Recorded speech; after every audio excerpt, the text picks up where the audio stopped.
Tonight, the story begins with a bizarre tale, one that we think deserves a bit more attention. It allegedly involves smashed computer hard drives, a laptop that was found stashed in a crevice in a building on Capitol Hill, and an aide to former DNC chair Debbie Wassermann Schultz nabbed at the airport as he was trying to leave for Pakistan. Good evening, everybody. I'm Martha McCallum, and this is quite a story. His lawyer is now disputing some of these elements, which we're going to tell you about in a moment. But it begs the question, when others on the Hill fired Mr. Awan after he was accused of accessing congressional computers with no permission to do so, why did Congresswoman Debbie Wassermann Schultz keep him on her payroll until yesterday? Watch this rather aggressive exchange with the Capitol Hill police about getting her laptop back in the middle of all of this. It was seized during the investigation. Watch. Members' equipment is members' equipment. Under my understanding, the Capitol Police is not able to confiscate members' equipment when the member is not under investigation.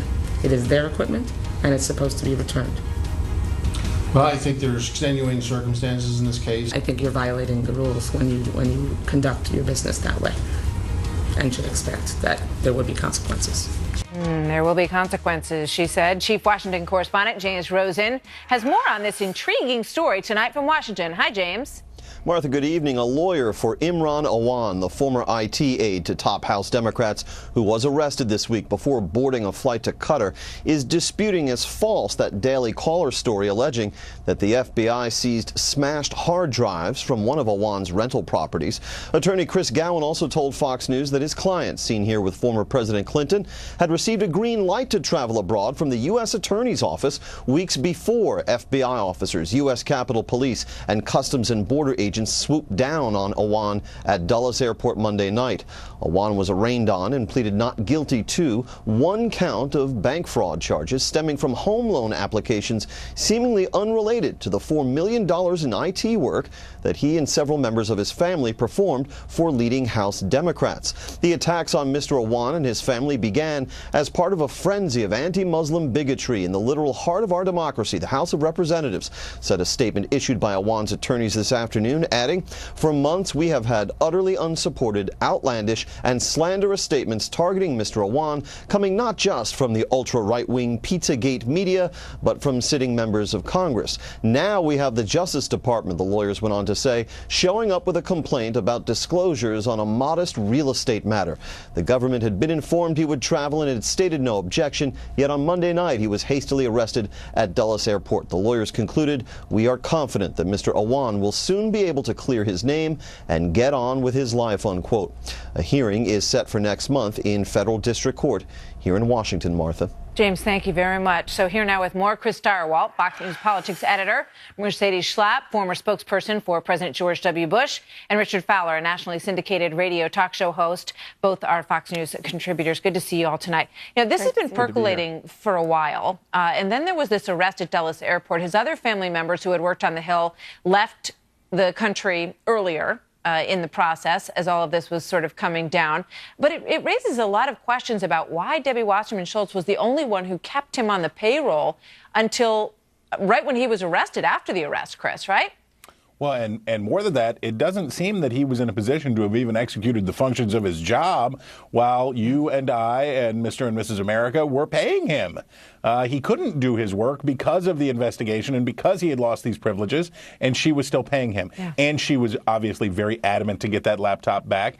And yet again, I have to say, it's pretty remarkable. Debbie Wassermann Schultz has, as I said to somebody earlier today, left a debris field larger than the Hindenburg now across the Democratic Party. She has just found so many ways to hurt her fellow Democrats, and this is just one. Yeah. He, as we said, worked for a number of Democrats, and according to the numbers that we've seen so far, he amassed something like $4 million. That's and right. She says he was a temporary employee, not even a full-time employee. So that's a pretty nice haul for $4 million for doing IT work on the Hill for a bunch of different members of Congress, Mercedes.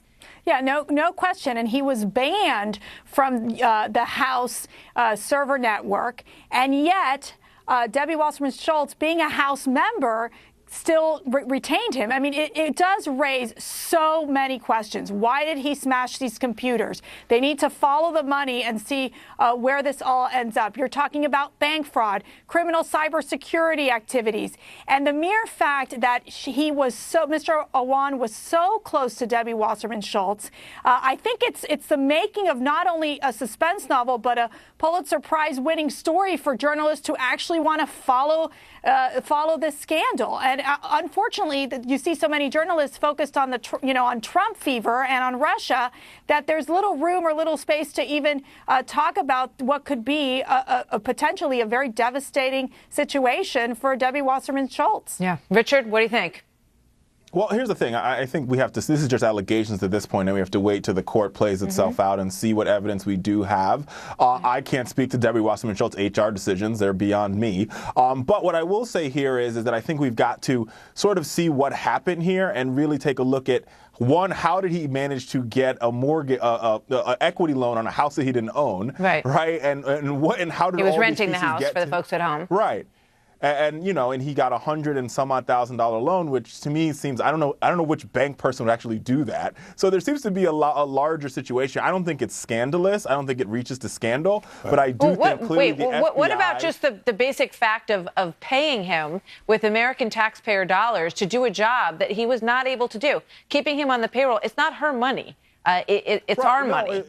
It's totally not her money, but every member of Congress, all 435 of them, get an allocation so they can manage their office however they want. If they want to manage their office horribly, that's under their discretion, and it's up to their constituents to say, hey, listen, we think you're managing your office horribly, and we're going to vote you out of office. Right? It's not our call to make, and it's for Debbie Wassermann Schultz's constituents to make the call on whether or not she was managing her office to the best of her ability and using taxpayer money or their constituent money wisely. He was banned by the House of Representatives. He was banned from using the House server network because of his issues with procurement. There was already substantial issues there. And so the question becomes, she obviously has a close relationship with this IT staffer. You need to figure out I don't think we know that, though, Mercedes. If there's more there. Yeah. No, I don't think we know if there's a close relationship, right? We know that he was servicing the IT projects. He's doing a good job. IT staffer. Wait a minute.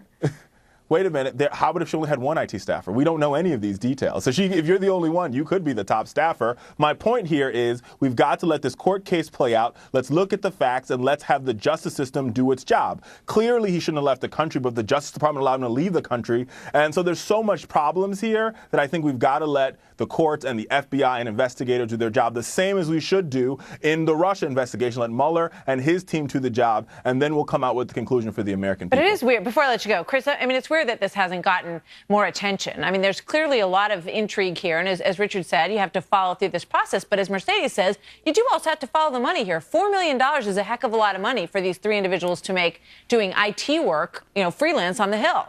Well, as it turns out, Debbie Wassermann Schultz is about as good at HR decisions as she was as a Democratic Party chairwoman.